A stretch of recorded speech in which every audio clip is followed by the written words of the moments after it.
태안군 공무직 직원들이 비정규직 차별 규탄 대회를 이어가고 있습니다. 다른 시군에 비해 임금 인상률이 낮을 뿐더러 출장비와 위험 수당도 받지 못하고 있다며 개선을 촉구하고 있습니다.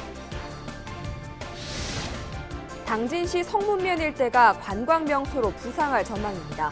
도비도와 난지도를 잇는 국내 최장 해상 케이블카와 연도교 건설 사업 등이 추진되고 있습니다.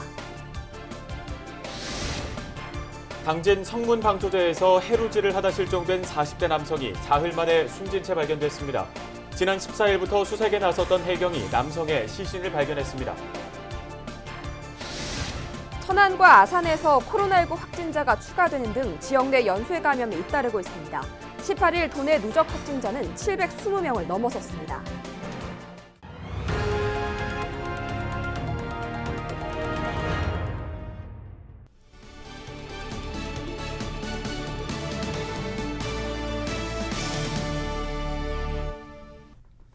시청자 여러분 안녕하십니까? 헬로티비 뉴스 충남입니다. 첫 소식입니다.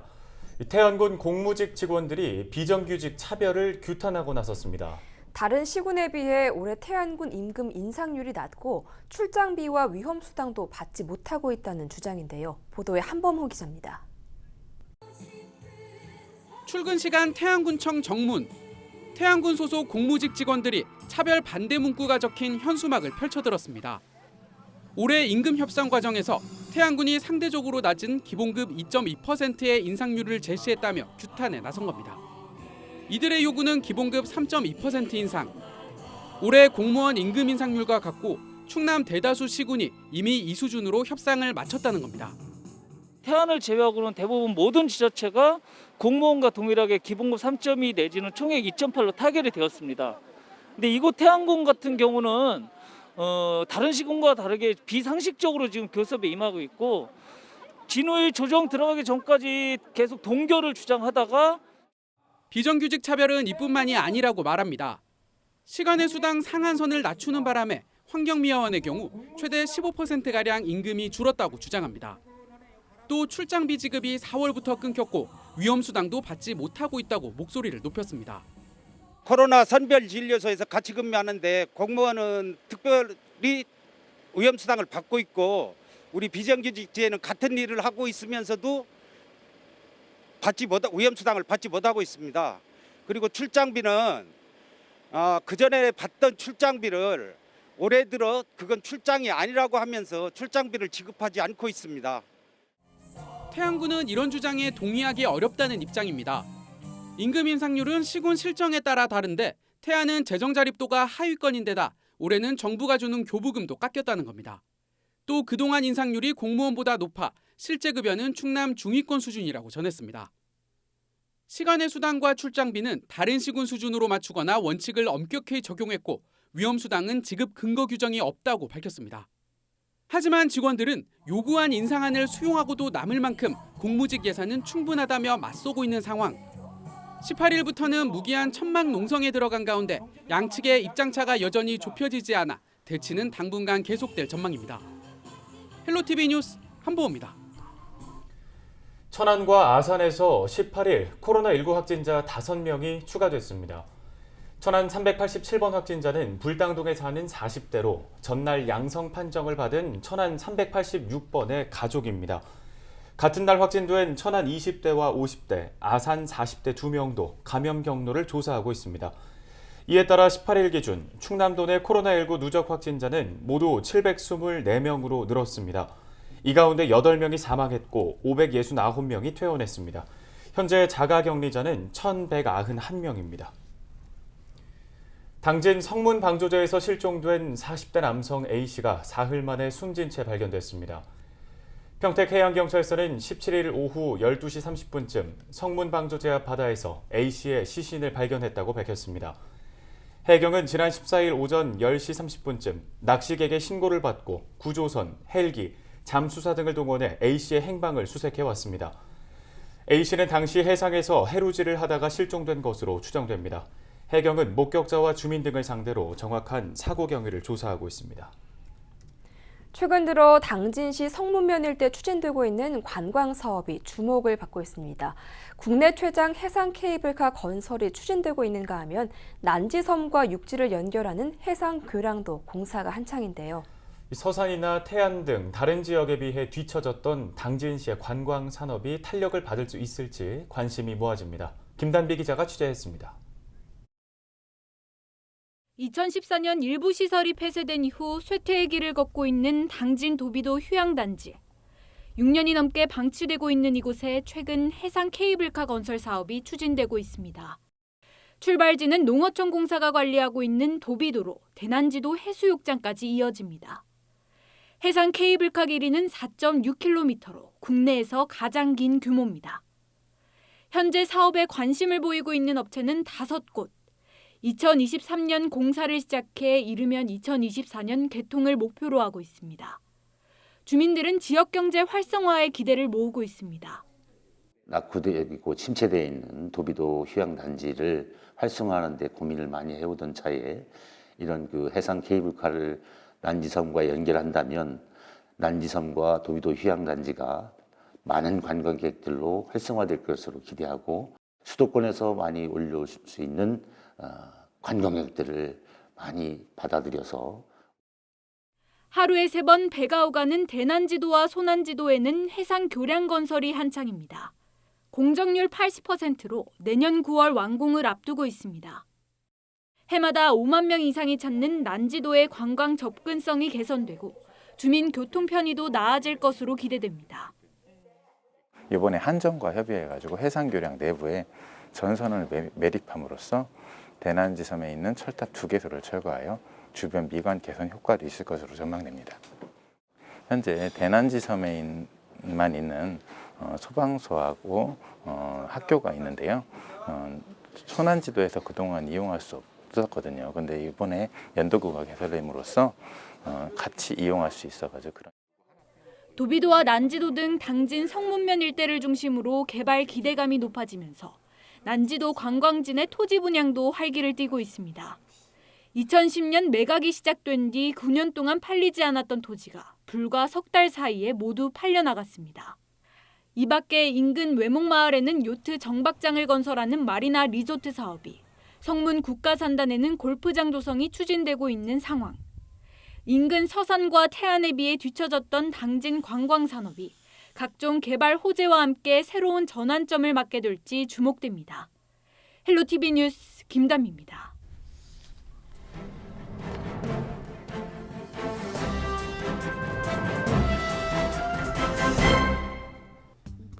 신문 브리핑 굿모닝 충청 기자입니다. 충남도와 서산시가 한국생명공학연구원 서산 분원 유치를 추진 중인 가운데 운영비에 대한 지방 정부의 부담이 너무 커 개선이 필요하다는 분석입니다. 양승조 지사의 민선 7기 공약인 그린바이오 클러스터 조성의 선도 사업으로 생명연 분원 유치가 추진되고 있는데요. 도화시는 운산면에 추진 중인 산림휴양복지숲에 서산 분원을 유치하는 방안을 고려했지만 건축 여건 등을 종합적으로 고려해 현재는 부성면 바이오 웰빙 연구특구를 검토 중인 것으로 파악됐습니다. 도화시는 지방비 부담 규모 등을 이달 중 결정하고 2021년 2월에는 생명연과 MOU를 추진할 예정입니다. 현재 생명연은 서산분원 설치, 운영계획 수립 및 타당성 검증 용역을 진행 중이고 다음 달쯤 그 결과가 나올 전망인데요. 문제는 이 서산분원 유치에 성공하더라도 도화시의 재정 부담이 너무 크다는 겁니다. 생명연은 국가과학기술연구회 소속 기관인데 연구회의 관련 규정에는 건축비와 연구개발비 및 운영비의 50% 이상을 지자체가 부담해야 한다고 명시돼 있습니다. 분원의 남발을 방지하기 위한 차원으로 해석되고 있는데요. 부지 제공 및 건축비 지원까지는 가능하겠지만 연구개발비와 운영비의 50% 이상을 매년 지원해야 한다는 점에서 도화시의 부담감은 큰 분위기라고 신문은 전하고 있습니다. 또 서산분원 유치에 성공할 경우 연구 인력 50명에서 70명이 상주할 것으로 예상되는데 그에 따른 인건비도 만만치 않을 전망입니다. 도화시 관계자는 굿모닝 충청과의 통화에서 관련 규정이 2017년 개정된 이후 적용된 사례가 없다며 운영비와 연구개발비 부담률을 현실에 맞게 조율해야 할 상황이라고 전했습니다. 그러나 생명연 관계자는 현재 용역이 진행 중이고 정해진 절차에 따라 분원 설립을 추진해야 하는 상황으로 지자체의 부담이 담보되지 않는다면 분원 설치는 어려울 것이라고 내다봤습니다. 신문 브리핑이었습니다.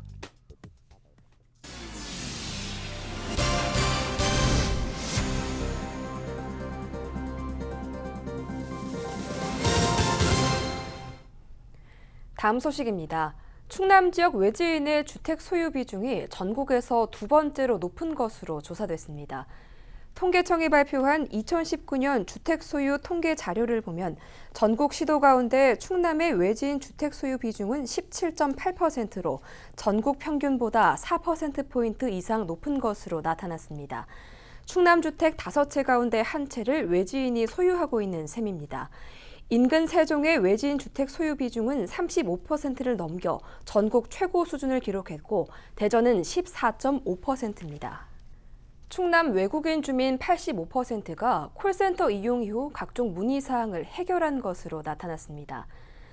충남 외국인 주민 통합지원 콜센터 만족도 조사 결과 응답자의 85%가 콜센터 이용 후 문제가 해결됐다고 답했습니다.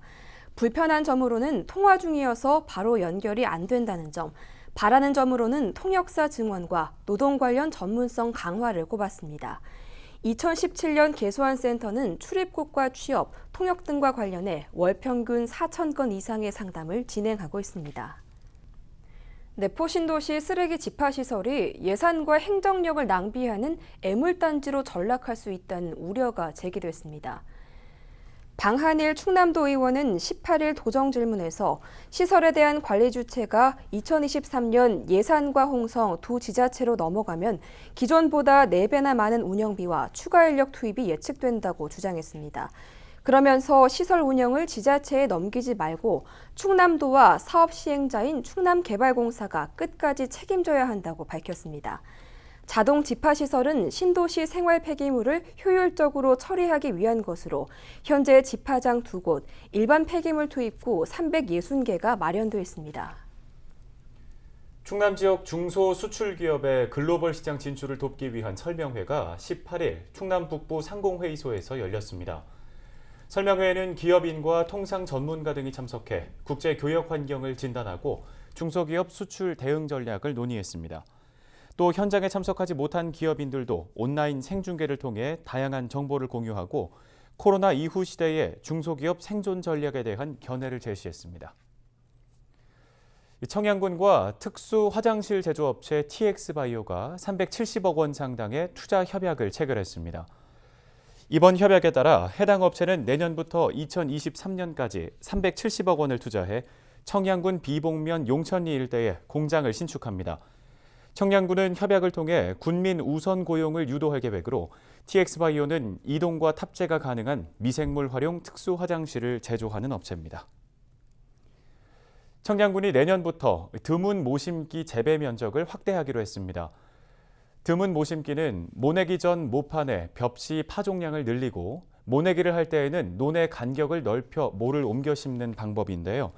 이 모와 모 사이의 간격은 기존 방식보다 10cm 이상 넓은 30cm로 모판 수를 줄일 수 있기 때문에 기존 방식에 비해 노동력과 생산비를 줄일 수 있다는 장점이 있습니다. 올해 청양군 드문 모심기 재배 면적은 20헥타르로 수확 결과 일반 논과 비교해 수확량이 5% 향상됐고 벼 쓰러짐이나 병해충 피해는 낮아진 것으로 확인됐습니다. 태안군이 내년도 농어촌 주거환경 개선 사업 신청 접수를 받습니다. 군은 7억여 원을 들여 주택 개량과 빈집 정비, 슬레이트 처리 등을 실시한다고 밝혔습니다.